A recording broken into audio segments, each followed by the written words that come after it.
Hello, എല്ലാവരും സുഖമായിട്ടിരിക്കുന്നു എന്ന് വിശ്വസിക്കുന്നു. എല്ലാവരും കാണാനും കേൾക്കാനും ആഗ്രഹിച്ച പല കാര്യങ്ങളും നടന്നുകൊണ്ടിരിക്കുന്നു. അതായത് ഇനി വരാൻ പോകുന്നത് ശത്രുക്കളുടെ കാലമല്ല, അവരുടെ കാലം അവസാനിച്ചു കഴിഞ്ഞു. പിന്നെയോ കണ്ണൻ്റെയും മഹാലക്ഷ്മിയുടെ പുതിയ യുഗം ഇവിടെ തുടങ്ങിക്കഴിഞ്ഞു. അതല്ലെങ്കിലും അങ്ങനെയാണല്ലോ, നമുക്കായാലും ഒരു ക്രൈറ്റീരിയ വരുന്ന സമയത്ത് നമ്മുടെ ശത്രുക്കൾ ഇല്ലാതായി കഴിഞ്ഞാൽ നമുക്ക് പിന്നെ അത് നല്ല കാലം തന്നെയാണ്. ഇവിടെ അതൊക്കെ തന്നെയാണ് സംഭവിക്കുന്നത്. കണ്ണൻ്റെയും മഹാലക്ഷ്മിയുടെ ജീവിതം ആദ്യം മുതൽ തന്നെ നോക്കുകയാണെങ്കിൽ പല കാര്യങ്ങളും മനസ്സിലാക്കാനായിട്ട് സാധിക്കും.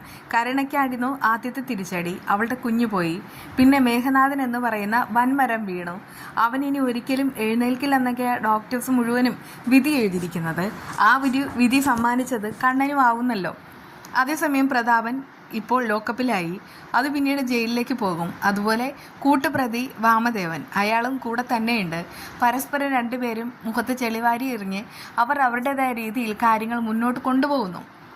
ലോക്കപ്പിലേക്ക് ഈ പ്രതാപനെയും കൂടെ കൊണ്ടുവരുന്ന സമയത്ത് വാമദേവൻ അയാളെ മാത്രം പ്രതിയാക്കാൻ വേണ്ടിയിട്ട് മൊഴി അങ്ങോട്ട് കൊടുക്കുകയാണ്. കാരണം ഈ ഒരു കൊലപാതകത്തിൽ കൊട്ടേഷൻ ഞാൻ കൊടുത്തിട്ടില്ല, ഇവൻ വെറുതെ പറയുന്നതാ. ഇവന് പണ്ടേ വിശ്വനാഥനുമായിട്ട് എന്തൊക്കെയോ ഡീലുണ്ടായിരുന്നു. പ്രത്യേകിച്ച് ഇവൻ സ്പിരിറ്റ് കടത്തും, ഈ മണൽക്കൊള്ള മാഫിയെ നടത്തി വരുന്ന ആളാണല്ലോ. അതുകൊണ്ടൊക്കെ വിശ്വനാഥൻ അതിനെന്തോ തടയിട്ടു. അതുകൊണ്ടൊക്കെ തന്നെയാണ് വിശ്വനാഥനെ ഇവൻ ഇല്ലാതാക്കിയതും കണ്ണമ്മോൻ്റെ അരയ്ക്ക് താഴേക്ക് ചലനശേഷി നഷ്ടപ്പെടുത്തിയതും എല്ലാം ഇവൻ ഒറ്റ ഒരുത്തൻ.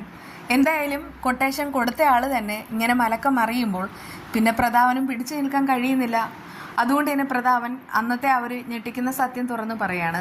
കാശിന് വേണ്ടിയിട്ട് എന്ത് ചെയ്യുന്ന ആളായിരുന്നു താൻ, പക്ഷേ ഇത്രയും വലിയൊരു കൊലപാതകം നടത്തണമെന്ന് പ്ലാനില്ലായിരുന്നു.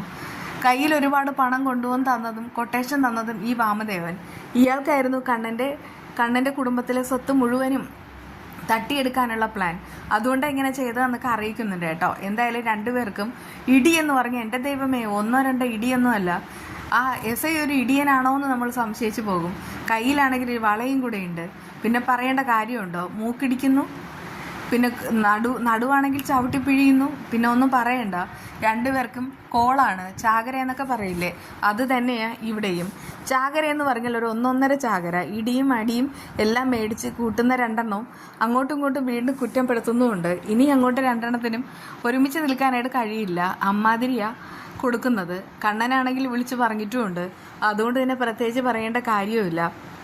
എന്തായാലും തലസ്ഥാനത്ത് കാര്യങ്ങളെല്ലാം അറിഞ്ഞു കഴിഞ്ഞു. അതായത് ദുർഗ അറിയുന്നുണ്ട് പ്രതാപനും വാമദേവനും ഇപ്പോഴുള്ളത് ലോകപ്പിലാണെന്ന്. അതറിഞ്ഞിട്ട് രണ്ടുപേർക്കും ഇരിപ്പുറയ്ക്കുന്നില്ല. ഇതിൻ്റെ പേരിലും കണ്ണനെയും മഹാലക്ഷ്മിയും കുറേ പഴിക്കണം. ഇത് തന്നെയാണ് അവരുടെ ഉദ്ദേശവും. കണ്ണൻ വരുന്നതുവരെ അതിനായി ചോദ്യം ചെയ്യാൻ കാത്തിരിക്കുകയാണ് കേട്ടോ. ആ സമയത്ത് കണ്ണൻ്റെ ഒരു വരവുണ്ട്, ഒന്നൊന്നര വരവ്. ഇതുവരെ കണ്ട കണ്ണനല്ല മുന്നിൽ നിൽക്കുന്നതെന്ന് ദുർഗയ്ക്കറിയാം. മഹാലക്ഷ്മിയുടെ കാര്യങ്ങളൊക്കെ രണ്ടുപേരും പേടിയോടുകൂടെ ചോദിക്കുകയാണ്. കുഴപ്പമൊന്നുമില്ല, എന്തായാലും ആ കരുണ അവൾ ചെയ്തത് കൊടുംചതി, ഇനി അവളെ ഇങ്ങോട്ട് കയറ്റാൻ യാതൊരുവിധ ഉദ്ദേശവുമില്ല എന്നൊക്കെ ഇങ്ങനെ പറയുന്നുണ്ട് കേട്ടോ. അല്ലെങ്കിലും അതിപ്പോൾ ഉണ്ണിക്കാണെങ്കിൽ അവളെ ഇങ്ങോട്ട് കൊണ്ടുവരണമെന്ന് വലിയ താല്പര്യമൊന്നുമില്ല. കാരണം അവൾ ചെയ്തത് അമ്മാതിരി ചെയ്തല്ലേ. അതുകൊണ്ടൊക്കെ തന്നെ അവന് വലുത് പണമാണ്. പക്ഷെ അവർക്കറിയേണ്ട മറ്റൊരു കാര്യമാണ്, വാമനെയും പ്രതാപനെയും എന്തിന് പോലീസ് പിടിച്ചുകൊണ്ട് പോയി. ആ സമയത്ത് കണ്ണൻ പറയുന്നുണ്ട്, കാര്യങ്ങൾ അറിഞ്ഞാൽ നിങ്ങൾ ഞെട്ടും. അതായത് വേറൊന്നുമല്ല, എൻ്റെ അച്ഛനെയും കൊല്ലാനായിട്ട് കൊട്ടേഷൻ കൊടുത്ത ആളാണ് ഈ പറയുന്ന വാമദേവൻ. അതുപോലെ തന്നെ അതിന് കൂട്ടുനിന്ന ആളാണ് പ്രതാപൻ. ഈ പ്രതാപൻ്റെ കയ്യിൽ കൊട്ടേഷൻ കൊടുത്തുകൊണ്ടാണ് പ്രതാപൻ ഇങ്ങനെ ഒരു വിധി നടപ്പിലാക്കിയത്. കാര്യങ്ങളെല്ലാം അറിഞ്ഞിട്ട് അവർ രണ്ടുപേരും ഷോക്കായിട്ട് നിൽക്കുകയാണ്. ആ സമയത്ത് ഇതിലെന്തെങ്കിലും സത്യം ഉണ്ടോ എന്നൊക്കെ ദുർഗ ചോദിക്കുന്നു. സത്യമുണ്ട്, പോലീസ് സ്റ്റേഷനിൽ പോയാൽ മതി, അവർ തെളിവ് സഹിതം എല്ലാം പറഞ്ഞു തരും. അമ്മയെ വർഷങ്ങൾക്ക് മുൻപ് വിധവയാക്കിയത് അമ്മയുടെ പുന്നാരയേട്ടൻ തന്നെയാണ്. അതെന്തിനാണെന്ന് ചോദിച്ചാൽ നിങ്ങൾ കൂടുതൽ ഞെട്ടും. ഈ സ്വത്തുക്കൾ മുഴുവനും അയാൾക്കും അയാളുടെ മക്കൾക്കും ഭാര്യയ്ക്കും അനുഭവിക്കണം. അതിനു വേണ്ടിയിട്ടാണ് ഇങ്ങനെ ചെയ്തത്. കൂട്ടത്തിൽ നിങ്ങൾക്ക് നക്കാപ്പിച്ചതൊന്നും നിങ്ങളെ ഒതുക്കി നിർത്താമെന്ന് കരുതി. അതുകൊണ്ടാണല്ലോ എന്നെയും കൂടെ ടാർഗറ്റ് ചെയ്ത് അന്ന് ഓരോ കാര്യങ്ങൾ ചെയ്തത്. അത് കഴിഞ്ഞിട്ട് അവരത് ഷോക്കായിട്ട് നിൽക്കുകയാണ്. ഞാൻ പറഞ്ഞത് നിങ്ങൾക്ക് അത് എന്തെങ്കിലും അത് നിങ്ങൾക്കാണെങ്കിൽ അത് വിശ്വസിക്കാനായിട്ട് എന്തെങ്കിലും പ്രയാസം ഉണ്ടെങ്കിൽ നേരെ പോലീസ് സ്റ്റേഷനിൽ ചെല്ലൂ, പോലീസ് എല്ലാ കാര്യങ്ങളും പറഞ്ഞു തരും. അതുമാത്രമല്ല, കരുണയുടെ അച്ഛൻ അയാളാണെങ്കിൽ മഹാലക്ഷ്മിയുടെ ചടങ്ങിനന്ന് ഇവിടെ വന്ന് ചില സത്യങ്ങൾ പറയാൻ ശ്രമിച്ചു. പക്ഷേ എല്ലാം അറിയാവുന്ന അനന്തമടക്കം എല്ലാവരും കൂടെ അദ്ദേഹത്തെ അന്ന് കൊണ്ടുപോയി. പക്ഷേ പിന്നീടാണ് എനിക്ക് സത്യങ്ങൾ മനസ്സിലാവുന്നത്. അബോധാവസ്ഥയിലായിരുന്നുകൊണ്ട് മാത്രമാണ് അന്ന് അയാൾ സത്യങ്ങൾ വിളിച്ചു കൂവിയത്. പക്ഷേ ബോധം മനസ്സിലേക്ക് വന്ന സമയത്ത് എല്ലാം മറച്ചു വയ്ക്കാനും ശ്രമിച്ചു. അങ്ങനെ എത്ര കാലം സത്യങ്ങൾ മൂടി വയ്ക്കാനാവും? എൻ്റെ അച്ഛനെ കൊന്ന അയാൾക്ക് ഇനി മാപ്പില്ല, കൊട്ടേഷൻ കൊടുത്ത അയാൾക്കും മാപ്പില്ല. ആ സമയത്ത് ഉണ്ണിയും ദുർഗയും ആകെ അമ്പരം നിൽക്കാണ്. മോനെ എന്തോ സംഭവിച്ചിട്ടുണ്ട്, സത്യം അറിയണമെന്ന് ദുർഗ പറയുന്നു. അങ്ങനെ നിന്റെ അച്ഛനെ കൊന്ന ആൾക്ക് ഒരിക്കലും മാപ്പ് കൊടുക്കാൻ എനിക്കാവില്ല.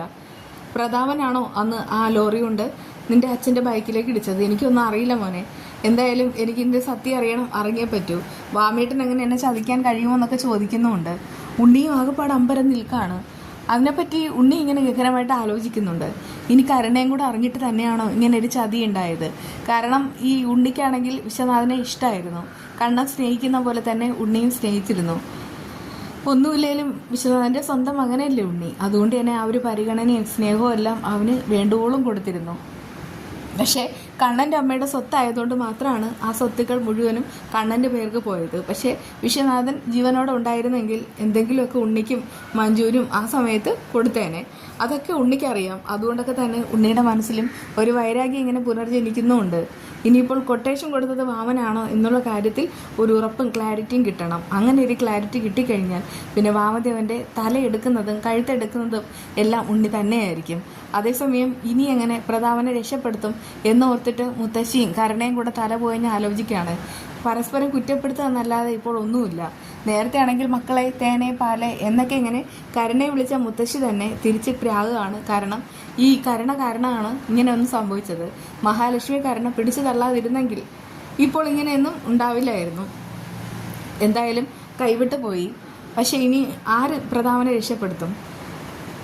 ഈ വാമദേവൻ പുറത്തുണ്ടായിരുന്നെങ്കിൽ അയാളോടെങ്കിലും പറയാമായിരുന്നു. ഇപ്പോൾ അതും പോയി. അങ്ങനെ രണ്ടുപേരും കൂടെ ആലോചിച്ച് നിൽക്കുകയാണ് കേട്ടോ. ആ രണ്ടെണ്ണത്തിന് അങ്ങനെ തന്നെ വേണം. ഹോസ്പിറ്റൽ വിശേഷം എന്താണെന്ന് ചോദിച്ചാൽ മഹാലക്ഷ്മിയുടെ ഡെലിവറിയാണ്. അത് ഇങ്ങനെ നടക്കുന്നതായിട്ട് കാണിക്കുന്നില്ലെങ്കിലും അതിൻ്റെ ആലോചനയിലാണ്. അത് ഉറപ്പായിട്ടും നടക്കും. കുഞ്ഞിനെ പുറത്തെടുക്കുകയും ചെയ്യും. എന്തായാലും കണ്ണൻ്റെ മനസ്സിൽ ഇപ്പോൾ അതൊന്നുമില്ല കേട്ടോ. കണ്ണൻ്റെ മനസ്സിൽ ഒരൊറ്റ ചിന്ത മാത്രം, മാക്സിമം ശിക്ഷ ശത്രുക്കൾക്ക് മേടിച്ചു കൊടുക്കുക. അതേസമയം ആ സീമന്തിരി വരികയാണ്. സീമന്തിരി വന്നത് സ്വാതിയുടെ വിവാഹത്തിനുള്ള സഹായം ചോദിച്ചുകൊണ്ട്. കണ്ണൻ പറയുന്നുണ്ട്, എൻ്റെ അച്ഛനെ കൊല്ലാനായിട്ട് കൊട്ടേഷൻ ഏൽപ്പിച്ചവൻ്റെ മകളെ ഞാനെന്തിനും സഹായിക്കണം. ഇവിടെ നിന്നും 1 രൂപ പോലും സഹായം പ്രതീക്ഷിക്കേണ്ട. അതുമാത്രമല്ല, ഒരു ഞെട്ടിക്കുന്ന കാര്യം പറയാനുമുണ്ട്. മാസപ്പടിയായിട്ട് എൻ്റെ കമ്പനിയിൽ നിന്ന് അവിടേക്ക് തുക വന്നിട്ടുണ്ടായിരുന്നു. പക്ഷെ ഇനി അതുമില്ല. നിങ്ങളുടെ മേഘനാഥൻ്റെ ചികിത്സയ്ക്കുള്ള പണവും എന്നിൽ നിന്ന് നിങ്ങളാരും പ്രതീക്ഷിക്കേണ്ട. കാരണം അത്രമാത്രം പകയാണ് ഇനി എനിക്ക് നിങ്ങളോടുള്ളത്. ഇനി നിങ്ങൾ കാണാൻ പോകുന്ന കണ്ണൻ്റെ പ്രതികാരമാണ്. എൻ്റെ അച്ഛനെ നേരത്തെ മുകളിലേക്ക് പറഞ്ഞയച്ചവനെ, എന്നെ വീൽ ചെയറിലാക്കിയവനെ ഒരുത്തനെ ഞാൻ വെറുതെ വിടില്ല. ഞാൻ പണി തുടങ്ങിക്കഴിഞ്ഞു. നിങ്ങളുടെ ഭർത്താവ് അയാൾ ഇനി ജയിലിൽ കിടക്കട്ടെ. ബാക്കിയുള്ള തെളിവ് ഞാൻ കൊടുക്കുന്നുമുണ്ട്. ആ സമയത്ത് ആ സീമന്തിരി കരയാണ്. ഇവിടെ നിന്ന് കരങ്ങിയിട്ട് കാര്യമല്ല എന്നൊക്കെ പറഞ്ഞിട്ട് പറഞ്ഞയക്കുന്നുണ്ട്. എന്തായാലും സത്യങ്ങൾ മനസ്സിലാക്കുമ്പോൾ ഉണ്ണി മഹാലക്ഷ്മി അംഗീകരിക്കും. വീണ്ടും